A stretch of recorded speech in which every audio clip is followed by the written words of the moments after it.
99% मैं वाउच कर सकदा बच्चा फार्म आप नहीं भरता। मेरी जिम्मेवारी एज ए कंसलटेंट नहीं हैगी सांभण दी तुहाडे कागज़, बट तुहाडी लाइफ दे तुहाडे सारे कागज़ फाइल दे तुहाडे कोल होने चाहिए ने। अपना ईमेल आईडी दिओ ताकि तुहाडे ईमेल दे उत्ते डायरैक्ट कम्युनिकेशन आवे बैंकां दा, कॉलेजेस दा, तुहानूं पता लगे हाँ जी हुंदा की पिया है। एज पर द लॉ बच्चों कोल कोई ऑप्शन नहीं हैगी जब तक लॉ दे विच अमेंडमेंट नहीं हुंदा, क्योंकि उन्हां लई तां तुसीं साइन कीते, तुसीं जिम्मेवार हैगे हो।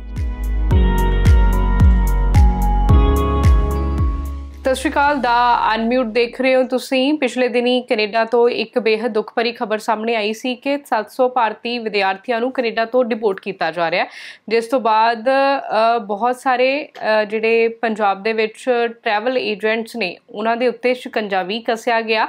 पर अजिहे दे विच बच्चिआं नूं सही सलाह की दित्ती जा सकदी है, इस दे बारे ही गलबात करन दे लई असीं अज खास ESS ग्लोबल दे ऑफिस दे विच आए हां। मेरे नाल ESS ग्लोबल दे डायरैक्टर मिस्टर रोहित सेठी ने, उन्होंने तो जाणांगे कि अजिहे जिहड़े फ्रॉड ने उन्होंने तो किवें बचा जा सकदा ते जिहड़े हुण 700 स्टूडेंट्स उत्थे फस गए ने जिन्हां नूं डिपोर्ट करन दी तलवार लटक रही है, उन्हां दे कोल किस तरीके दीयां ऑप्शनस ने जिहड़े ओह अपना करियर जिहड़ा उस नूं बचा सकन। सर बहुत बहुत स्वागत है।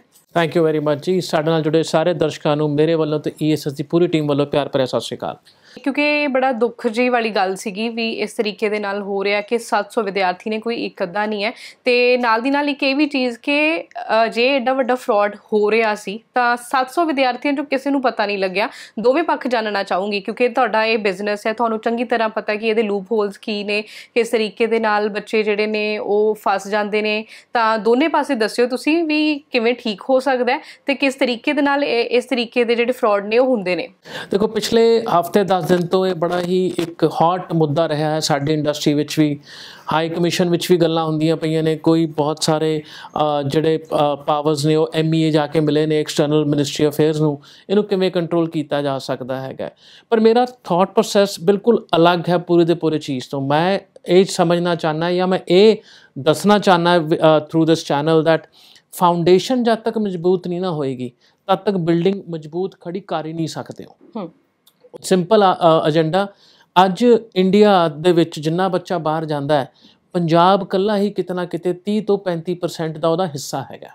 किसी भी देश कोई बच्चा जाता तो 35% बच्चा पंजाब दे खाते चढ़ाया जाता भी यह नॉर्थ इंडिया चों इस पर्टिकुलर स्टेट चों आया है। बट जब आप दूसरी दुनिया देखते हैं, स्टूडेंट वाली दुनिया, उहदे लई बाहर जाना एक मिशन है, एक सपना नहीं है। सपना तो आप नाम दिन्ने हैं, वो मिशन है। मिशन किस तरह है, 12वीं करन तो बाद या ग्रैजुएशन करन तो बाद वो आलस ते जिवें मगर पैंदा है, एक बार नंबर नहीं आए, दूजी बार नंबर नहीं आए, तीजी बार बेहतर नंबर लैके ही छड्डने ने। वेरएज जे उहनूं इस तरीके नाल कीता जावे, हुण तुसीं 12वीं तां पढ़दे हो, ये कदे होया विच 55% नंबर आ गए, मैं दुबारा करा 12वीं 60% लैण वास्ते, उदों कहंदा मैं पास हो गया, शुक्र है। क्योंकि माइंडसैट की है 12वीं पास करनी है, 12वीं मिशन नहीं बनता, ना ही कोई तुहाडा अकैडमिक सैशन तुहाडा कोई मिशन बनता है। बट इंग्लिश का पेपर, आलस का पेपर और PT का एग्जाम तुहाडा मिशन बनना शुरू हो जाता है फ्रॉम डे 1। उस तो बाद एजेंडा आंदा, पेपर च नंबर आ गए, एडमिशन, कंसलटेंट ने काम किया तो बहुत वधिया, नहीं किया तो लड़ाई करके पैसे किवें वापस लैने, वो भी एक मिशन है अपने आप दे विच। वो चंगा कंसलटेंट है, वो माड़ा कंसलटेंट है, दोनों पासिਆਂ ਦੀ एक अलग ही स्टोरी चलती पई है दिमाग दे विच। बीइंग ए कंसलटेंट बच्चे नूं बाहर किवें भेजना, एक ये थॉट प्रोसैस है। बीइंग ए स्टूडेंट मैं बाहर पहुँचना किवें है, एक ये थॉट प्रोसैस है। विच पूरी दुनिया दे विच दो अलग अलग थॉट दे विच एक चीज़ हरेक पार्टी भुल जाती है, बाहर जाया किवें जा रहा है। ये स्टूडेंट वीज़ा है। स्टूडेंट वीज़ा मतलब स्टूडेंट कहता जी मैं बाहर जाके पढ़ना चाहना, आ मेरे क्रेडेंशियल्स ने, आ मैं कीता ते आ मैं करना चाहना, क्योंकि मेरे ज़िंदगी आ बदलाव आ जाएगा। जो आप SOP दे विच कहानियां लिखते हैं सारियां, अपनी आप बीती ते फ्यूचर दे प्लान जो मैंशन होंदे ने। कंसलटेंट कहता ओके जी मेरा काम तुहाडा वीज़ा लवाना है, वीज़ा लवा के तुसीं अपने रस्ते ते मैं अपने रस्ते। बट एक वर्ड है कर्मा, आप सब सुनते हैं उन्होंने।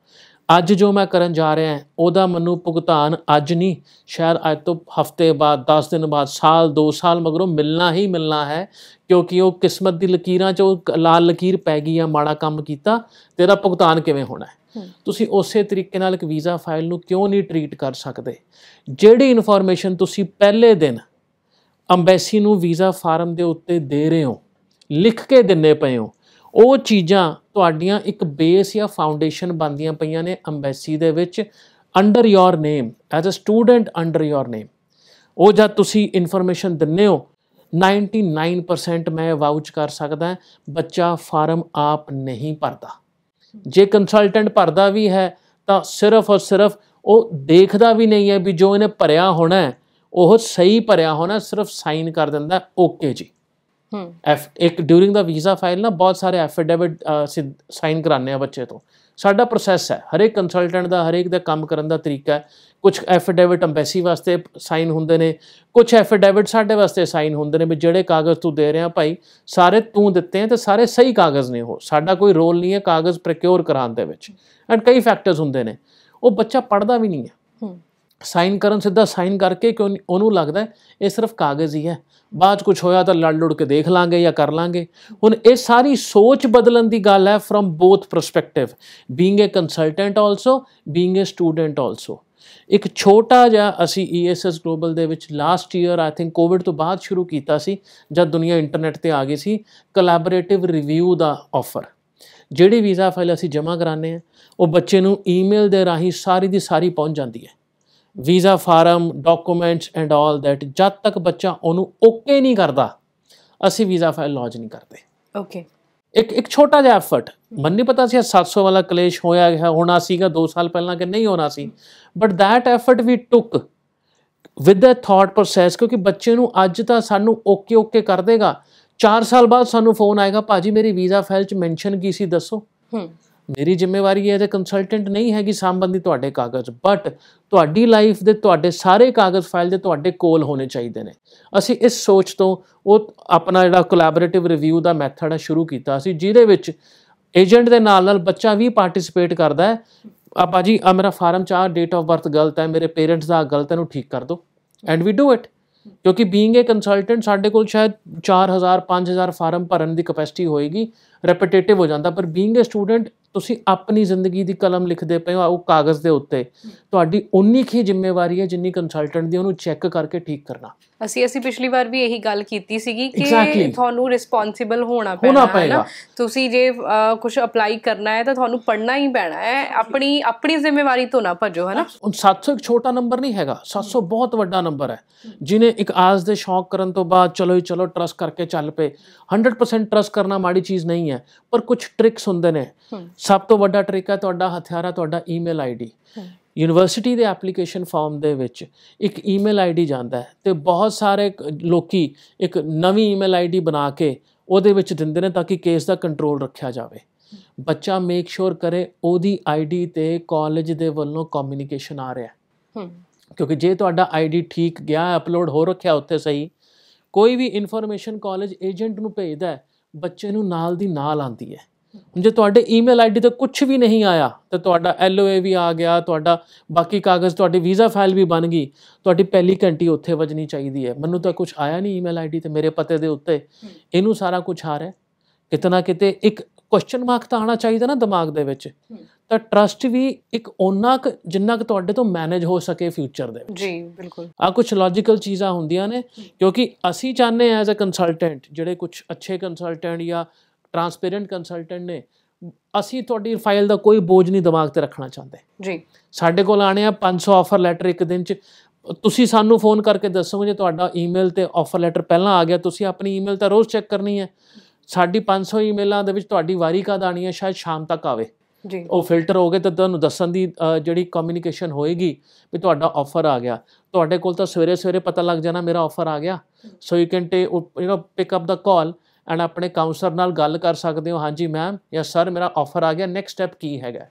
ਤਾਂ ਛੋਟਾ ਜਿਹਾ ਕੰਟਰੋਲ ਤੁਹਾਡੇ ਅਗਲੇ ਆਉਣ ਵਾਲੇ ਜਰਨੀ ਨੂੰ ਬਹੁਤ ਜ਼ਿਆਦਾ ਟਰਾਂਸਪੇਰੈਂਟ ਕਰ ਦੇਗਾ, which is required as of now. ਮੇਰਾ ਸ਼ੁਰੂ ਤੋਂ ਇੱਕ ਦਰਦ ਜਾਂ ਇੱਕ ਸੁਪਨਾ ਰਿਹਾ, ਕੁਝ ਵੀ ਇੱਥੇ ਲਾ ਲਓ, ਪੰਜਾਬ ਜੇ ਐਡਾ ਵੱਡਾ ਕੰਟਰੀਬਿਊਸ਼ਨ ਕਰਦਾ ਹੈਗਾ ਨੰਬਰਸ ਦੇ ਵਿੱਚ ਇਨ ਫੋਰਨ ਐਜੂਕੇਸ਼ਨ, ਤੇ ਸਭ ਤੋਂ ਪਹਿਲਾਂ ਜਿਹੜੇ ਬੈਨ ਹੋਣ ਦੀ ਗੱਲ ਆਉਂਦੀ ਹੈ, ਬਦਨਾਮੀ ਦੀ ਗੱਲ ਹੁੰਦੀ ਹੈ, ਉਹ ਪੰਜਾਬੀਆਂ ਨੂੰ ਆਉਂਦੀ ਹੈ। ਕਿਉਂ? ਕਿਉਂਕਿ ਸਾਡਾ ਬੱਚਾ ਜਾਂ ਪੇਰੈਂਟ ਜਾਂ ਸਾਡਾ ਸਿਸਟਮ ਇਹੋ ਜਿਹਾ ਬਣਿਆ ਹੋਇਆ, ਕੰਸਲਟੈਂਟ ਨੂੰ ਵੀ ਚਲਾ ਲਈਏ, ਟਰਾਂਸਪੇਰੈਂਸੀ ਦਿੰਦੇ ਹੀ ਨਹੀਂ ਹੈ ਜੀ। ਉਹ ਟਰਾਂਸਪੇਰੈਂਸੀ ਕਿਉਂ ਨਹੀਂ ਦਿੰਦੇ? ਡਰ ਹੈ ਵੀ ਇਹ ਭੱਜ ਜਾਏਗਾ ਬੱਚਾ ਮੇਰੇ ਤੋਂ। ਜੇ ਤੁਹਾਡੀ ਸਰਵਿਸ ਵਧੀਆ ਤਾਂ ਬੱਚਾ ਤੁਹਾਡੇ ਨਾਲ ਰਹੇਗਾ। ਉਹਦੇ ਰੈਫਰੈਂਸ ਇੱਕ ਬੱਚਾ ਹਮੇਸ਼ਾ 5 ਬੱਚੇ ਛੱਡ ਕੇ ਜਾਂਦਾ, ਕੈਲਕੂਲੇਟਿਵ ਹੈ। ਬਟ ਉਦੋਂ ਜੇ ਸਰਵਿਸ ਵਧੀਆ ਤੇ ਟਰਾਂਸਪੇਰੈਂਸੀ ਵਧੀਆ। ਅੱਜ ਬੱਚੇ ਦੀ ਲੋੜ ਹੈਗੀ ਹੈ, ਜੋ ਇਨਫੋਰਮੇਸ਼ਨ ਜਾਰੀ ਹੈ ਉਹਨੂੰ ਆਪਣੇ ਹੱਥੀਂ ਕੱਢੇ, ਤੇ ਉਹਦੇ ਕੋਲੋਂ ਮਕੈਨਿਜ਼ਮ ਹੋਣੇ ਚਾਹੀਦੇ ਆ ਡਬਲ ਚੈੱਕ ਕਰਨ ਦੇ। GIC ਦਾ ਈਮੇਲ ਨੰਬਰ 1, ਜਿਹੜੇ ਆ ਫਰਾਡ ਜਿਸ ਤਰ੍ਹਾਂ ਦੇ ਹੁੰਦੇ ਆ ਜੀ, GIC LOA, ਆਪਣਾ ਈਮੇਲ ID ਦਿਓ ਤਾਂ ਕਿ ਤੁਹਾਡੇ ਈਮੇਲ ਦੇ ਉੱਤੇ ਡਾਇਰੈਕਟ ਕਮਿਊਨੀਕੇਸ਼ਨ ਆਵੇ ਬੈਂਕਾਂ ਦਾ, ਕਾਲਜਿਸ ਦਾ, ਤੁਹਾਨੂੰ ਪਤਾ ਲੱਗੇ ਹਾਂਜੀ ਹੁੰਦਾ ਕੀ ਪਿਆ ਹੈ, ਤੇ ਉਹਨੂੰ ਪੜ੍ਹਨ ਦੀ ਆਦਤ ਪਾਓ। ਕਿਉਂਕਿ ਜੇ ਤੁਸੀਂ ਅੱਜ ਇਹ ਇੱਕ ਐਪੀਸੋਡ ਹੈਗਾ, ਇਹ ਐਪੀਸੋਡ ਕੈਨੇਡਾ ਵਿੱਚ ਵੀ ਹੋ ਸਕਦਾ ਹੈ, ਜਿੱਥੇ ਤੁਸੀਂ ਐਂਟਰ ਕਰਦੇ ਹੋ work permit commitment with somebody, ਉਹ ਵੀ ਤਾਂ ਕਾਗਜ਼ ਸਾਈਨ ਕਰਾਉਂਦੇ ਆ ਨਾ। ਜੇ ਤੁਹਾਨੂੰ ਪੜ੍ਹਨ ਦੀ ਆਦਤ ਨਹੀਂ ਪੈਣੀ ਹੈਗੀ, ਸਿਰਫ ਗੱਲਾਂ ਦੀ ਆਦਤ ਹੈ ਜਾਂ ਕੰਨਾਂ ਨੂੰ ਸਿਰਫ ਸੁਣ ਕੇ ਟਰਸਟ ਕਰਨ ਦੀ ਆਦਤ ਹੈ, ਤੇ ਕਿਤੇ ਨਾ ਕਿਤੇ ਆਦਤ ਇਹ ਇੱਕ ਗੱਡੇ 'ਚ ਗੇਰੇਗੀ ਹੀ ਗੇਰੇਗੀ। ਉਹ ਹੋਇਆ ਵੀ ਹੈ। ਚਲੋ ਇਹ ਅਨਇਵੈਂਟਫੁਲ ਹੈ, ਇਹ ਕਿਸੇ ਕੰਸਲਟੈਂਟ ਕਰਕੇ ਹੋਇਆ, ਪਰ ਇਹ ਚੀਜ਼ਾਂ ਕੈਨੇਡਾ ਵਿੱਚ ਜਾਂ ਕਿਸੇ ਵੀ ਦੇਸ਼ 'ਚ ਹੋ ਸਕਦੀਆਂ ਜਦ ਤੁਸੀਂ ਇੰਪਲੋਇਮੈਂਟ ਕੰਟਰੈਕਟ ਐਂਟਰ ਕਰਦੇ ਹੋ ਕਿਸੇ ਵੀ ਕੰਪਨੀ ਦੇ ਨਾਲ। ਉੱਥੇ ਅੰਨੇਵਾਹ ਸਾਈਨ ਨਹੀਂ ਕਰਨੇ। ਇਹ ਤੋਂ ਬਾਅਦ ਵਾਲਾ ਪ੍ਰੋਸੈਸ ਮੈਂ ਜਾਣਨਾ ਚਾਹੂੰਗੀ, ਕਿਉਂਕਿ ਹੁਣ ਉਹਨਾਂ ਕੋਲ ਕਿਹਾ ਜਾ ਰਹੀ ਸੀ ਕਿ ਸਿਰਫ ਇੱਕ ਆਪਸ਼ਨ ਬਚੀ ਹੈ ਕਿ ਉਹ ਕੋਰਟ ਜਾ ਸਕਦੇ ਨੇ, ਪਰ ਉਹਦੇ ਲਈ ਵੀ 3 ਤੋਂ 4 ਸਾਲ ਦਾ ਟਾਈਮ ਲੱਗ ਸਕਦਾ ਜਾਂ ਵੱਧ ਵੀ ਲੱਗ ਸਕਦਾ। ਇਹ ਵੀ ਹੋ ਸਕਦਾ ਕਿ ਕੋਈ ਸੁਣਵਾਈ ਹੋਈ ਨਾ, ਤੇ ਫਿਰ ਕਿਸ ਤਰੀਕੇ ਦੇ ਨਾਲ ਉਹਨਾਂ ਕੋਲ ਹੋਰ ਆਪਸ਼ਨਸ ਹੈਗੇ ਆ ਕਿ ਉਹ 700 ਸਟੂਡੈਂਟਸ ਜਿਹੜੇ ਨੇ ਉਹ ਕੈਨੇਡਾ ਦੇ ਵਿੱਚ ਹੀ ਆਪਣਾ ਕਰੀਅਰ ਅੱਗੇ ਪਰਸੂ ਕਰ ਸਕਣ। ਦੇਖੋ, ਜਿਵੇਂ ਉਹਨਾਂ ਦਾ ਇਹ ਫਾਈਟ ਚੱਲੇਗੀ, ਉੱਥੇ ਇੰਟਰਮ ਵੀਜ਼ਾ ਨਾਮ ਦੀ ਚੀਜ਼ ਹੁੰਦੀ ਹੈ, ਉਹ ਤਾਂ ਖੈਰ ਉਹਨਾਂ ਨੂੰ ਮਿਲੀ ਜਾਏਗੀ because they are on that status ਜਿੱਥੇ ਉਹਨਾਂ ਦਾ ਇੱਕ ਰੈਗੂਲੇਸ਼ਨ ਚੱਲਦਾ ਪਿਆ ਹੈਗਾ ਕੋਰਟ ਦੇ ਵਿੱਚ। ਬਟ ਜਿੱਥੋਂ ਤੱਕ ਇੱਕ ਰਿਟਨ ਲਾਅ ਦੀ ਗੱਲ ਕਰੀਏ, ਲਾਅ ਦੇ ਵਿੱਚ ਮੈਂ ਇਹੋ ਜਿਹਾ ਕੋਈ ਪ੍ਰੋਵੀਜ਼ਨ ਨਹੀਂ ਛਾਨ ਮਾਰਿਆ ਜਿਹੜਾ ਕਿ ਪਿਛਲੇ 8 ਦਿਨਾਂ ਵਿੱਚ ਬੱਚਿਆਂ ਕੋਲ ਆਪਸ਼ਨ ਕੀ ਹੈਗੀ ਹੈ। ਐਜ਼ ਪਰ ਦਾ ਲਾਅ ਬੱਚਿਆਂ ਕੋਲ ਕੋਈ ਆਪਸ਼ਨ ਨਹੀਂ ਹੈਗੀ ਜਦ ਤੱਕ ਲਾਅ ਦੇ ਵਿੱਚ ਅਮੈਂਡਮੈਂਟ ਨਹੀਂ ਹੁੰਦਾ, ਕਿਉਂਕਿ ਉਹਨਾਂ ਲਈ ਤਾਂ ਤੁਸੀਂ ਸਾਈਨ ਕੀਤੇ, ਤੁਸੀਂ ਜ਼ਿੰਮੇਵਾਰ ਹੈਗੇ ਹੋ। On the court of law ਦੇ ਵਿੱਚ ਆਪਾਂ ਗੱਲ ਕਰੀਏ, ਹਾਂ ਅਮੈਂਡਮੈਂਟ ਹੋ ਜਾਏ ਲਾਅ ਦੇ ਅੰਡਰ ਤਾਂ ਉਹ ਇਲਾਕਾ ਨਹੀਂ ਹੈ। ਬਟ 700 ਅਗੇਨ ਇੱਕ ਬਹੁਤ ਵੱਡਾ ਨੰਬਰ ਹੈ। ਜਿਹੜੇ ਉੱਥੋਂ ਦੀ ਗਵਰਨਮੈਂਟ, ਉੱਥੋਂ ਦੇ ਇੰਸਟੀਟਿਊਟ ਜਾਂ ਉੱਥੇ ਬੈਠੇ ਕਈ ਰਿਸਪੋਂਸੀਬਲ ਬੰਦੇ ਹੋਣਗੇ ਜਿਨ੍ਹਾਂ ਨੂੰ ਇਸ ਚੀਜ਼ ਦੀ ਫਿਕਰ ਹੋਏਗੀ, ਤਾਂ ਆਈ ਐਮ ਸ਼ੋਰ ਕੁਛ ਨਾ ਕੁਛ ਤਾਂ ਪੋਜ਼ੀਟਿਵ ਨਿਕਲਣਾ ਚਾਹੀਦਾ ਹੈ ਬੱਚਿਆਂ ਵਾਸਤੇ। ਬਟ ਅਗੇਨ ਇਹ ਲਰਨਿੰਗ ਲੈਸਨ ਹੈ ਹਰੇਕ ਸਟੂਡੈਂਟ ਵਾਸਤੇ ਜੋ ਹੁਣ ਤੋਂ ਕੈਨੇਡਾ ਦੀ ਤਿਆਰੀ ਕਰਦਾ ਪਿਆ ਜਾਂ as a matter of fact ਕਿਸੇ ਵੀ ਕੰਟਰੀ ਦੀ ਤਿਆਰੀ ਕਰਦਾ ਪਿਆ। ਕੈਨੇਡਾ ਤਾਂ ਇੱਕ ਨਾਮ ਆ ਗਿਆ ਸਾਡੇ ਅੱਗੇ, ਪਰ ਇੱਕ ਚੀਜ਼ ਕਿਤੇ ਵੀ ਹੋ ਸਕਦੀ ਹੈ ਜੀ। ਹੁਣ ਇੱਕ ਬੜਾ ਛੋਟਾ ਜਿਹਾ ਐਗਜ਼ਾਮਪਲ ਹੋਰ ਦਿੰਦਾ, ਆਸਟ੍ਰੇਲੀਆ ਨੂੰ ਇੱਥੇ ਕਨੈਕਟ ਕਰਕੇ। ਤੁਹਾਡੀ ਜਿਹੜੀ ਫਾਈਲ ਦੇ ਵਿੱਚ ਕਾਗਜ਼ ਸਟੂਡੈਂਟ ਵੀਜ਼ਾ ਦੇ ਵਿੱਚ ਗਏ, ਮੇਰਾ ਐਕਸਪੀਰੀਅੰਸ ਇਹ ਕਹਿੰਦਾ ਪੋਸਟ ਸਟੱਡੀ ਵਰਕ ਵੀਜ਼ੇ ਪਿੱਛੇ ਕੁਛ ਚੈੱਕ ਨਹੀਂ ਹੁੰਦਾ। ਕਿਉਂ? ਪੋਸਟ ਸਟੱਡੀ ਵਰਕ ਵੀਜ਼ਾ ਸਿਰਫ ਤੁਹਾਨੂੰ ਡਿਗਰੀ ਡਿਪਲੋਮਾ ਕੰਪਲੀਸ਼ਨ 'ਤੇ ਮਿਲ ਜਾਂਦਾ, ਹੋਰ ਉਹਦਾ ਕੋਈ ਬੈਕਗਰਾਊਂਡ ਨਹੀਂ ਹੈਗਾ। But at the same time ਜਦ ਤੁਸੀਂ ਉੱਥੇ PR ਦੀ ਐਪਲੀਕੇਸ਼ਨ ਪਾਣੀ ਹੈ, ਦੈਟ ਮੀਨ ਤੁਸੀਂ ਰਿਸ਼ਤਾ ਪੱਕਾ ਕਰਨਾ ਉਸ ਕੰਟਰੀ ਦੇ ਨਾਲ, ਉਦੋਂ ਸਾਰੀ ਰੇਕੀ ਪਿਛਲੀ ਹੋਣੀ ਹੈ। ਉਹ ਕਹਿੰਦੇ ਜਦ ਮੁੰਡਾ ਕੁੜੀ ਦਾ ਰਿਸ਼ਤਾ ਹੁੰਦਾ ਤਾਂ ਦੋਨੋਂ ਪਰਿਵਾਰ ਪੂਰੀ ਆਪਣੀ ਤਸੱਲੀ ਕਰਦੇ ਆ ਵੈਰੀਫਿਕੇਸ਼ਨਾਂ ਕਰਾ ਕੇ, ਕਿਉਂਕਿ ਰਿਸ਼ਤਾ ਪੱਕਾ ਹੋਣਾ ਹੈ। PR ਵਾਲਾ ਐਪਲੀਕੇਸ਼ਨ ਦਾ ਸਟੇਜ ਤੁਹਾਡਾ ਰਿਸ਼ਤਾ ਪੱਕਾ ਹੋਣ ਵਾਲੀ ਸਟੇਜ ਹੈ। ਅੰਬੈਸੀ ਨੇ ਤੁਹਾਡੇ ਪੂਰੇ ਕਾਗਜ਼ 'ਤੇ ਜਾਣਾ ਵੀ ਜਿਹੜੇ ਤੁਸੀਂ ਕਿਹੜੀ ਇਨਫੋਰਮੇਸ਼ਨ ਅਤੇ ਕਿਹੜੇ ਕਾਗਜ਼ ਦੇ ਵਿੱਚ ਆਏ ਸੀਗੇ। ਜੇ ਤੁਸੀਂ ਉਸ ਪਹਿਲੀ ਫਾਈਲ ਦੇ ਵਿੱਚ ਕੁਛ ਇਹੋ ਜਿਹਾ ਕਾਗਜ਼ ਲਾਇਆ ਸੀ ਜੋ ਮੈਨੇਜ ਕੀਤਾ ਹੋਇਆ ਸੀਗਾ, ਮੇਰਾ ਐਕਸਪੀਰੀਅੰਸ ਕਹਿੰਦਾ ਤੁਹਾਨੂੰ ਯਾਦ ਹੀ ਨਹੀਂ ਰਹੇਗਾ ਉਹ ਕਾਗਜ਼ ਕਿਹੜਾ ਸੀ। ਕਿਉਂਕਿ ਜੇ ਮੈਂ ਕੁਛ ਕੀਤਾ, ਪੜ੍ਹਾਈ ਕੀਤੀ ਹੈ, ਉਹ ਮੈਨੂੰ ਯਾਦ ਹੈ, ਚਾਹੇ ਮੈਂ ਤੋਂ 20 ਸਾਲ ਪਹਿਲਾਂ ਕਿਉਂ ਨਹੀਂ ਕੀਤੀ ਹੋਈ। ਹੁਣ ਜਿਹੜੀ ਚੀਜ਼ ਵਿੱਚ ਮੈਨੇਜ ਹੋਈ ਹੋਣੀ ਉਹ ਮੈਨੂੰ ਯਾਦ ਨਹੀਂ ਹੋਣੀ, ਕਿਉਂਕਿ ਮੈਨੇਜ ਕਿਸੇ ਪਰਪਜ਼ ਵਾਸਤੇ ਕੀਤੀ ਸੀ, ਉਹ ਪਰਪਜ਼ ਸੋਲਵ ਹੋ ਗਿਆ ਤੇ ਉਹ ਮੈਨੇਜਮੈਂਟ ਖਤਮ ਹੋ ਗਈ। ਮੈਨੂੰ ਲੱਗਦਾ ਹੈ ਅਸੀਂ ਨਾ ਖੇਡ ਵੀ ਬਣਾ ਲਈ ਹੈ ਕਿ PR ਤੁਸੀਂ ਸਾਲ ਬਾਅਦ ਹੀ ਪੁੱਛਣਾ ਸ਼ੁਰੂ ਕਰ ਲੈਂਦੇ ਹੋ। ਅੱਛਾ ਤੂੰ PR ਅਪਲਾਈ ਕਰਤੀ, ਤੇ ਇੱਧਰ ਵਾਲਿਆਂ ਨੂੰ ਵੀ ਟੈਨਸ਼ਨ ਹੁੰਦੀ ਆ, ਪੇਰੈਂਟਸ ਵੀ ਨਾਲ ਦੇ ਗੁਆਂਢੀਆਂ ਨੂੰ ਪੁੱਛਦੇ ਰਹਿੰਦੇ ਆ ਕਿ ਹਾਂ PR ਹਜੇ ਹੋਇਆ ਨਹੀਂ, ਹਜੇ ਹੋਣਾ ਆ। ਮਤਲਬ ਐਕਚੁਅਲ ਜਿਹੜਾ ਪ੍ਰੋਸੈਸ ਹੈ ਨਾ ਉਹ ਤੋਂ ਅਸੀਂ ਸ਼ੁਰੂ ਤੋਂ ਹੀ ਭੱਜਦੇ ਹਾਂ। ਮੈਨੂੰ ਇਹ ਲੱਗਦਾ ਆਪਾਂ ਪਿਛਲੀ ਵਾਰ ਵੀ ਗੱਲ ਕੀਤੀ ਸੀ ਵੀ ਉਹ ਜੁਗਾੜ ਵਾਲਾ ਸਿਸਟਮ, ਕਿ ਜੁਗਾੜ ਹੋ ਜਾਏ ਕਿਸੇ ਤਰੀਕੇ, ਬਸ PR ਹੋ ਜਾਏ, ਹੈ ਨਾ।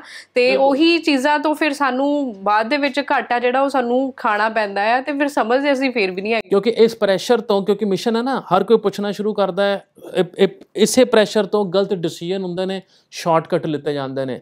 ਤੇ ਵਰਡ ਸ਼ਾਰਟਕਟ ਹੀ ਇਹੋ ਜਿਹਾ ਹੈ, ਉਹ ਕਦੇ ਨਾ ਕਦੇ ਤੁਹਾਨੂੰ ਬੈਕਫਾਇਰ ਤਾਂ ਕਰੇਗਾ ਹੀ ਕਰੇਗਾ। ਵੇਅਰਐਜ਼ ਤੁਸੀਂ ਪ੍ਰੋਸੈਸ ਤੇ ਫੋਕਸ ਰਹੋ। ਪਹਿਲੀ ਚੀਜ਼ ਹੈ ਮੇਰੀ ਸਟੂਡੈਂਟ ਵੀਜ਼ਾ ਦੀ ਐਪਲੀਕੇਸ਼ਨ, ਜੋ ਫੈਕਟ ਹੈ ਮੈਨੂੰ ਸਾਰੇ ਪਤਾ ਹੋਣੇ ਚਾਹੀਦੇ ਹੈ। ਆਪਣੀ ਜਿਵੇਂ ਫਾਈਲ ਅੰਬੈਸੀ ਲੱਗੀ, ਮੇਰੇ ਕੋਲ ਸਾਰੀ ਫਾਈਲ ਦੀ ਕਾਪੀ ਚਾਹੀਦੀ ਹੈ ਮੈਨੂੰ ਸਭ ਤੋਂ ਪਹਿਲਾਂ, ਕੀ ਗਿਆ ਹੈਗਾ। ਤੇ ਈਮੇਲ ਆਈਡੀ ਸਿਰਫ ਮੇਰਾ ਐਜ਼ ਅ ਸਟੂਡੈਂਟ, ਹੋਰ ਕੋਈ ਈਮੇਲ ਆਈਡੀ ਮੈਨੇਜ ਨਹੀਂ ਹੋਏਗਾ।